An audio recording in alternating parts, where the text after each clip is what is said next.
सबसे पहले तो आप सभी को दिल से धन्यवाद कि आप लोगों ने मेरे को इतना सारा प्यार दिया है। अब आप पूछ सकते हो कि सोनू भाई आप इतने दिनों से कहाँ थे? क्या कर रहे थे? आपके साथ क्या हुआ? क्या नहीं हुआ? तो भाई लोगों सच बता रहा हूँ, पिछले 60 दिनों से मैं अपने घर पर बैठकर रो रहा हूँ। बहुत सारी एंग्जायटी फील कर रहा हूँ और बहुत कुछ हो रहा है मतलब। क्योंकि मेरी ज़िंदगी बर्बाद हो चुकी है। अब मेरे पास कुछ भी नहीं है करने को। क्या हुआ है मेरे साथ? कुछ अलग हुआ है मेरे साथ। जिस वजह से जो भी मैं था ना, वो खत्म हो गया है। कैसे हुई है मेरी ज़िंदगी बर्बाद? ये जानना है आपको अगर, या फिर मेरे को मैं बताऊँ कि मैं बता सकता हूँ आपको कि मेरी ज़िंदगी कैसे बर्बाद हुई है। तो उसके लिए मेरी ज़िंदगी जाननी पड़ेगी कि सोनू ने स्ट्रगल करके क्या अपने जीवन में हासिल किया था और उसके पास अब वो नहीं है। सोनू ज़िंदा रहने के लिए भी संघर्ष करा है सोनू भाई ने, ज़िंदा रहने के लिए। तो मैं बताता हूँ आपको कि मेरी ज़िंदगी कैसी थी, तब आपको भी समझ में आएगा कि मैंने क्या खोया है और मैं ऐसा क्यों सोच रहा हूँ कि मेरी ज़िंदगी बर्बाद हो गई है। और सबकी शुरुआत होती है मेरे नाना जी के घर से, वहीं से शुरू करते हैं।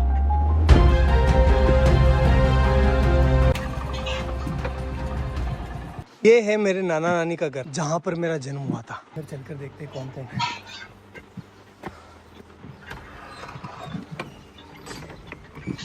गाइस मामी है, मामी से बात करते हैं। दोग जी मामी कैसे हो? बढ़िया, ठीक। क्या कर रहे हो? हाँ तैयार है, सब तैयार। ऐसा दिखता है नाना नानी का घर। मेरा जन्म हुआ था यहाँ पर। पहले आपको पता है कि ना हॉस्पिटल वगैरह नहीं जाते थे, मतलब बच्चे जो है वो घर पर ही हो जाते थे। तो मेरा भी जन्म ऐसे ही हुआ है। मामी, हम यहाँ कौन से कमरे में रहते थे पहले जब मैं छोटा था ना, बच्चा था तब? इस वाले में। यहाँ पर हम बचपन में रहा करते थे। ये वाला देखो आप, ये देखो इधर इधर इधर इधर। इस वाले रूम में जो है भेड़ और बकरियों के बच्चे रहा करते थे, क्योंकि बाहर कुत्ते मार देते थे ना, इसलिए। और इस वाले पोर्शन में जो है मेरी बूढ़ी नानी, जो अब इस दुनिया में नहीं है, और मेरी मम्मी दोनों रहा करती थी। और यहीं पर हम जो है पले बड़े हुए। एक्चुअली में हुआ क्या था गाइस कि यार वो एल्कोहलिक थे, थोड़ा सा उनकी हैबिट थी कि उनको नशा लग गया था। तो फिर वो हमारी टेक केयर नहीं कर पा रहे थे अच्छे से। तो नाना नानी ने ये रिस्पॉन्सिबिलिटी ली कि हम जो है इन बच्चों को पालेंगे, अदरवाइज़ इनका क्या होगा। तो उन्होंने हमें यहाँ लेकर आए और यहीं पर जो है मम्मी अपना काम कर रही थी, साथ ही साथ हमारा पालन पोषण यहीं हो रहा था। तो मैं एक लाइन बोल सकता हूँ कि अगर मेरे नाना नानी नहीं होते ना, तो आज मैं या फिर मेरे बहन भाई हो सकता है कि इस दुनिया में नहीं होते। गाइस देखो नाना जी का गांव कितना प्यारा है। खैर फिर वो टाइम आया जब हमें ये घर छोड़ना पड़ा, क्योंकि यार गाइस देखो नाना नानी कब तक पालेंगे, उनकी खुद की भी कोई जिम्मेदारी है, इसलिए फिर हमें यहाँ से जाना पड़ा। चलो अपन भी चलते हैं, लेकिन उससे का आशीर्वाद ले लेते हैं। चलो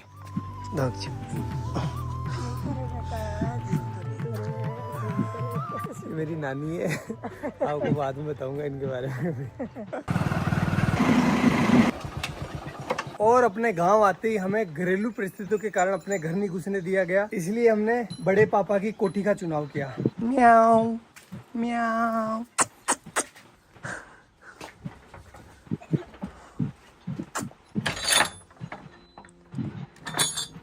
तो भाई लोगों ये है हमारी कोठी, जहाँ पर हम 2 साल रुके थे। तो अगर मैं अपने 2 हाथ फैलाऊं ना, इतना ही डिस्टेंस है, ज़्यादा नहीं है। इतनी ही इसकी लंबाई है और इतनी ही इसकी चौड़ाई है, ये देखो।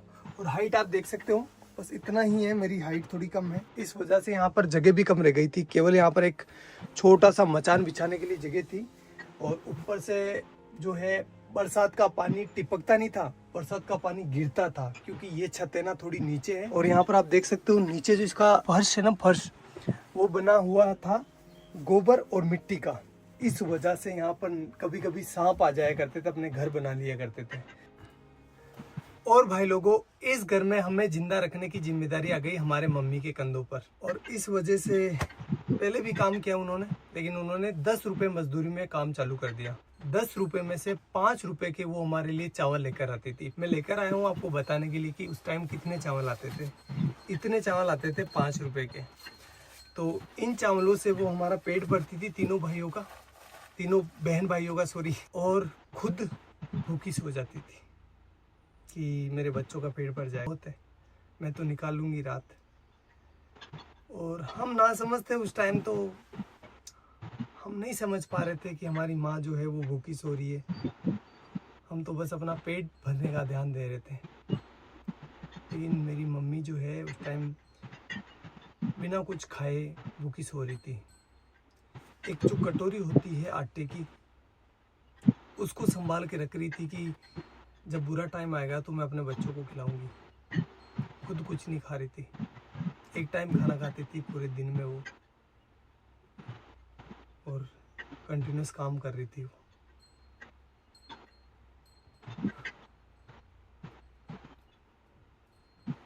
और ये सारी चीज़ें हम बच्चे नहीं समझ पा रहे थे, हमारा माइंड उतना डेवलप नहीं था कि हम ये इतनी भारी चीज़ें समझ पाए। हम तो अपना पेट भरते, खेलते और अच्छे थे। मम्मी को ही पता है कि वो हमें कैसे जिंदा रख रही है। मदर इंडिया, यही तो मदर इंडिया है। सारे दुख खुद रख लेती है और अपने बच्चों तक किसी भी प्रकार की प्रॉब्लम्स नहीं पहुंचने देती है। बाबड़ी कोई का लोन भी मांग बनेगी दान की जाती कड़ू कई तीर गणा दौरा तेरा पड़िया।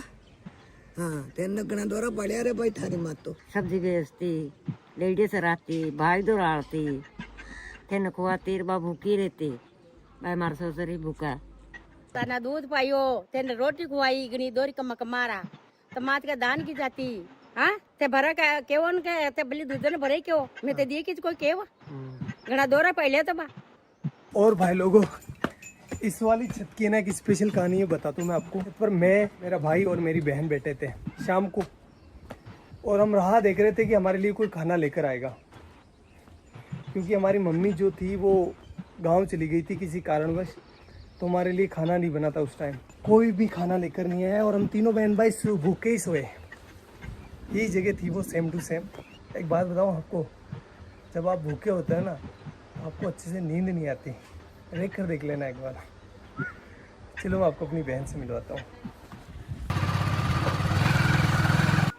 अगर भाई नहीं होता अपना तो अपन आज क्या होते हैं, कहाँ पर होते हैं? कुछ भी नहीं होते हैं, कुछ भी वजूद नहीं होता हमारा। जिंदा होते? नहीं हाँ? नहीं। भाई ने क्या किया अपने लिए? बहुत मेहनत की, बहुत हमें शिक्षित किया। बड़े भाई ने हमें सब कुछ सिखाया, सब कुछ दिया। गाइस बात है 2008 की, जब मेरा बड़ा वाला भाई इस पीछे वाले स्कूल में पढ़ाई करता था। उस टाइम हुआ क्या था, कुछ शरारती बच्चों ने स्कूल की घंटी जो बेल होती है उसको छुपा लिया था, और उसका सारा इल्जाम मेरे भाई पर लग गया। भाई को स्कूल से सस्पेंड कर दिया गया। देन हमने जैसे तैसे कर करा के भाई का एडमिशन जो है वो बाहर की स्कूल में करवा दिया, जहाँ पर वो कुछ किराया देकर स्कूल चला जाता था। 2 रुपये लगते थे शायद उस टाइम किराए के, या 1 रुपया लगता था, आई डोंट नो फुली। फिर कुछ समय बीता, उसके बाद मैंने और मेरी बहन ने 5वीं क्लास पास कर ली, और हम जब 6ठी क्लास में यहाँ पर एडमिशन लेने आए तो हमें बोला गया कि आपके भाई ने जो घंटी छुपाई थी उसको जो है आपको भरना पड़ेगा, अदरवाइज़ आपका एडमिशन नहीं होगा। उस टाइम 350 रुपये, 360 रुपये जो है उस घंटी के देने थे। 1 महीने से ज़्यादा टाइम लग गया 360 रुपये का जुगाड़ करते करते, इसलिए उस साल हमारा एडमिशन नहीं हो पाया, और यहाँ पर जो है एडमिशन बंद हो गए।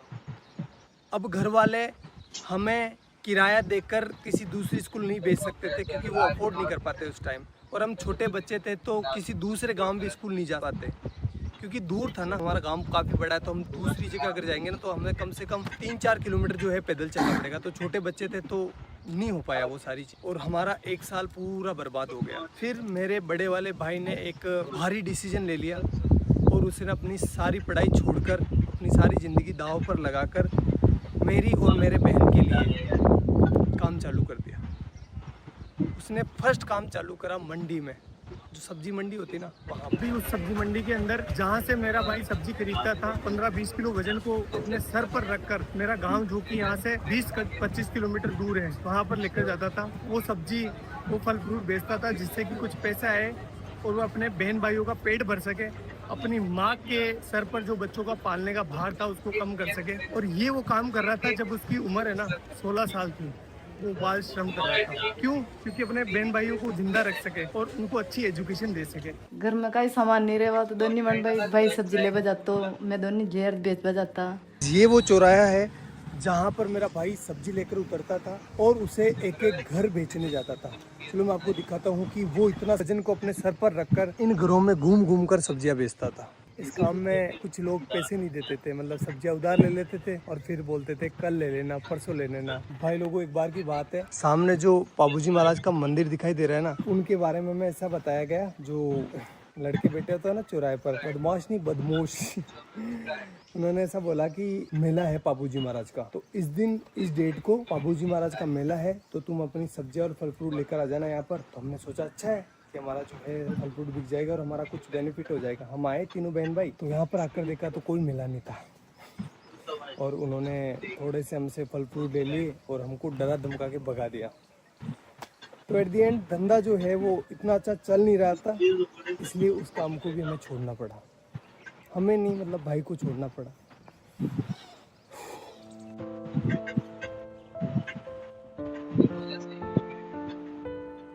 और गाइस फिर मेरे भाई ने खिलौनों की दुकान पर काम चालू कर दिया, जहां पर उनकी सैलरी थी 50 रुपए पर डे, यानी 1500 रुपए पर मंथ।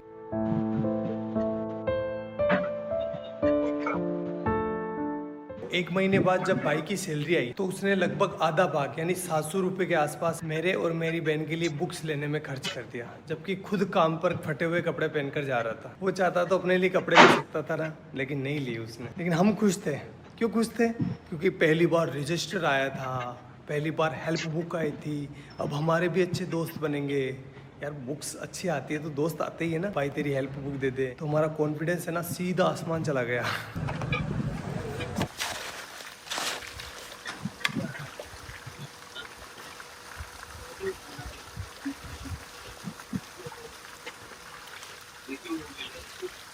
भाई लोगों, अब मेरी बारी थी।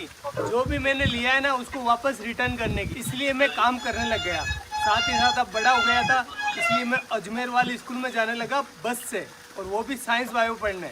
तो बताता हूँ मैं आपको ये मैंने कैसे किया। गाइस ये देख रहे हो ना, इसकी दीवार बनाई है ये वाली, ये गाइस ये मैंने अपने हाथों से डलवाई है। अब तो खराब भी होने लग गई। बताओ ये भाग भाग सोनू भाग भाग भाग भाग।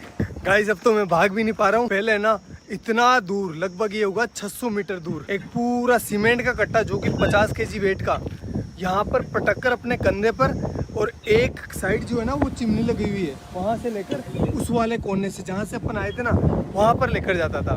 अरे भगवान, इसका ठेकेदार इतना खड़ूस था। जब मैं बोलता था ना, मैं छोटा था तो दर्द तो होता है यार, 50 किलो का कट्टा लेकर जाता था तो पेन हो रहा था मेरे को। तो मैंने बोला सर कि मेरे से ना ये लेकर नहीं जा पा रहा हूँ मैं इसको। तो बोला कि काम पर क्यों आया, पैसे किस बात के मिलेंगे, ऐसे बोलते थे। करना पड़ता था भाई।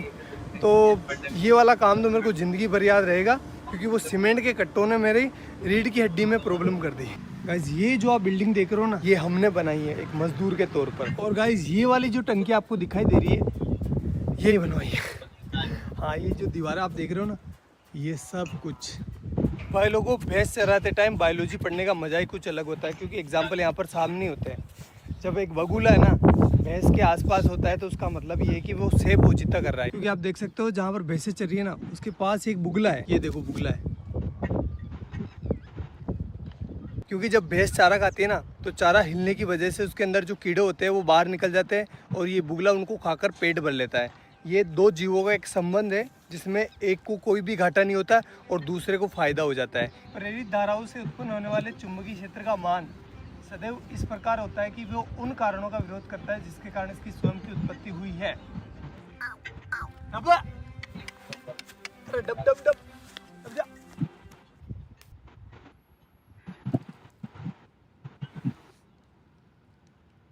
अब भाई लोगों, अब रिजल्ट का टाइम, लेकिन वो मैं यहाँ नहीं बताऊंगा, मैं बताऊंगा उस वाले पहाड़ के ऊपर। तो चलो चलते हैं। अरे काटी काटे है तो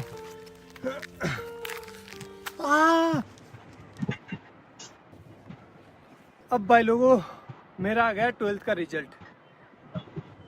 परसेंटेज तो कम ही बना है, फिर भी मैं आपको बता देता हूँ।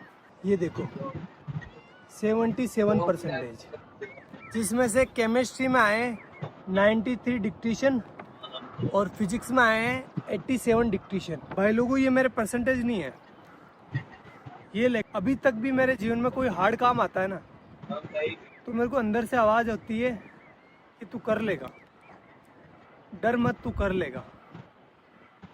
लेकिन इस बार है ना मेरे को सोनू का सूरज डूबता हुआ दिखाई दे रहा है।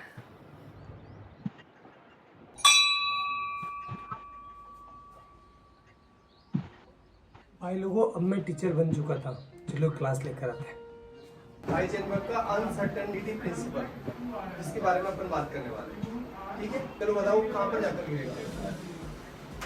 कि जब एक मार्कर मेरे हाथ से निकला ना तो ऑटोमेटिकली आपकी नजर जो है मार्कर के ऊपर होती हुई आपको पता चल गया कि मार्कर कहाँ जा रहा है, इसकी पोजीशन पहले ये कहाँ पर है वो पता है, और इसकी स्पीड पता है, और ये किस डायरेक्शन में जा रहा है पता है, तो अपन इसका पाथ डिसाइड कर सकते हैं। एक इलेक्ट्रॉन को ये वरदान दिया है भगवान ने, साथ रखा, जा बेटा जा, इस दुनिया में जा, और तेरी है ना कोई इंसान एक टाइम पर ना तो तेरी पोजीशन मतलब दोनों का एक साथ पता नहीं कर सकता।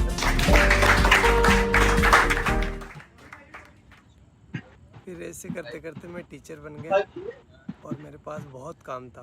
3-4 कोचिंग ऑफलाइन जाता था, 1-2 ऑनलाइन थी, मतलब मस्त।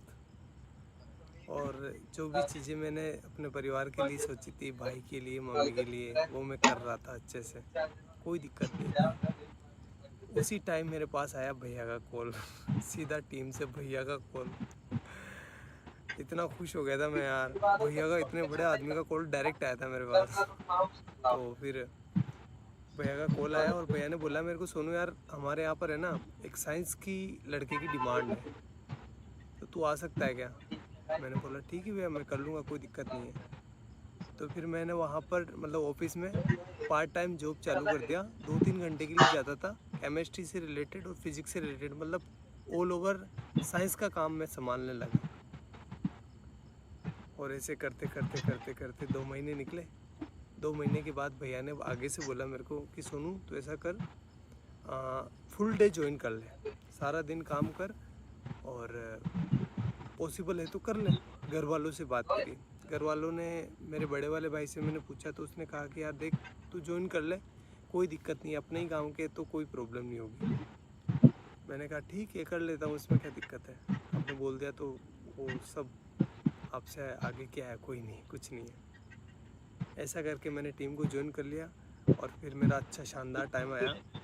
मैं बहुत अच्छा काम कर रहा था सभी चीज़ों में। मतलब पहले मैं साइंस से मैं जो है ना वीडियो का एडिशन हो गया, और भी बहुत सारी चीज़ें हो गई, कैमरा के पीछे बहुत सारी चीज़ें चलती है ना, मतलब खड्डे खोदना, सारे काम जो भी हो सकता है सब कुछ कर रहा था। Everything I can do, I do that. Best चल रहा था, कोई प्रॉब्लम नहीं थी, अच्छी चीज़ें हो रही थी, शानदार, हर एक चीज़ में शानदार एफर्ट लगा रहा था। जो मतलब एक वीडियो आपको लगता है कि बहुत इजी होता है, लेकिन इजी नहीं होता, बहुत हार्ड काम है एक वीडियो को बनाना। जैसे एग्जांपल के तौर पर मैं बोलूँ तो जो बनाना है ना, बनाना से पोटेशियम निकाला था, आपको याद होगा, वो 20-23 मिनट की वीडियो थी, अच्छी भी चली थी वो वीडियो। उस वीडियो को मैं संभाल रहा था पीछे, उसका सारा केमिस्ट्री मैं संभाल रहा था। उस वीडियो को गाइस शूट करते करते 2 से 3 महीने निकल गए, इतना एफर्ट लगाया इस पर, और वो वीडियो चली भी सही, आपका प्यार भी दिखा उसमें। तो ये तो एक एग्जांपल है, बाकी बहुत सारे काम किए, जैसे डायमंड वाला, और भी बहुत सारे साइंस के सारे प्रोजेक्ट थे ना, वो मैं हैंडल करता था बिहाइंड द कैमरा, और चीज़ें अच्छी चल रही थी, मतलब कोई दिक्कत नहीं था, सब कुछ शानदार था। मैं सारे कंपनी के रूल एंड रेगुलेशंस फॉलो कर रहा था, मेरी अटेंडेंस की भी कमी नहीं थी, हर एक चीज़ बेस्ट थी। और मैं भैया की इतनी रेस्पेक्ट करता हूँ, आज भी करता हूँ, कि भैया के सामने कभी ऐसा टाइम था मैं चेयर पर नहीं बैठता था, मतलब मुझे लगता था कि नहीं मेरी औकात नहीं इनके बराबर बैठने की। और आज तक मैं उनसे हैंडशेक नहीं करता, जब भी वो कुछ अच्छी चीज़ करते ना तो वो हैंडशेक करते थे, मैंने मतलब मेरा ऐसा था कि नहीं यार भैया से हैंडशेक कैसे कर सकते हैं अपन, मैं उनके पैर छूता था, इतनी इस लेवल पर रेस्पेक्ट कर रहा था मैं। सब कुछ चीज़ें शानदार चल रही थी, कोई भी प्रॉब्लम नहीं थी किसी भी प्रकार से। अभी 2-3 महीने पहले ही मेरे साथ कुछ ऐसा हुआ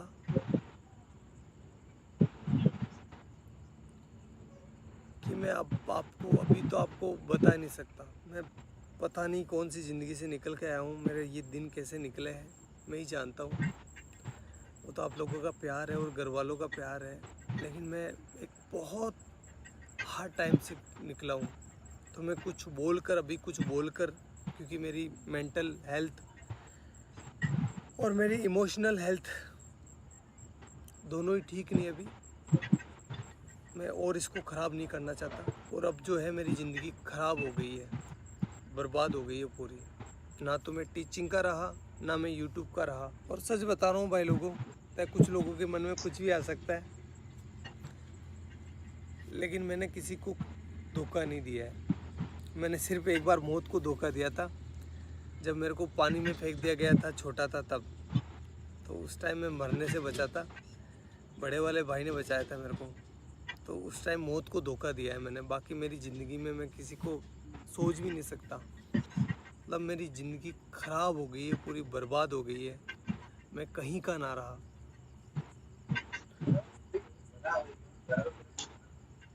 लेकिन घर वालों को वो चीज़ें नहीं दिखा सकता मैं, वो मेरी वजह से परेशान हो रहे थे। और आगे से मैं रहूँगा भी नहीं, ना तो आपके सामने रहूँगा, ना घर वालों के सामने रहूँगा। और साल भर तक मैं ट्राई करूँगा, अगर मेरे से ये हो जाता तो ठीक, अदरवाइज़ मैं जो है वापस अपने एजुकेशन फील्ड में चला जाऊँगा। और साथ ही जो है अपनी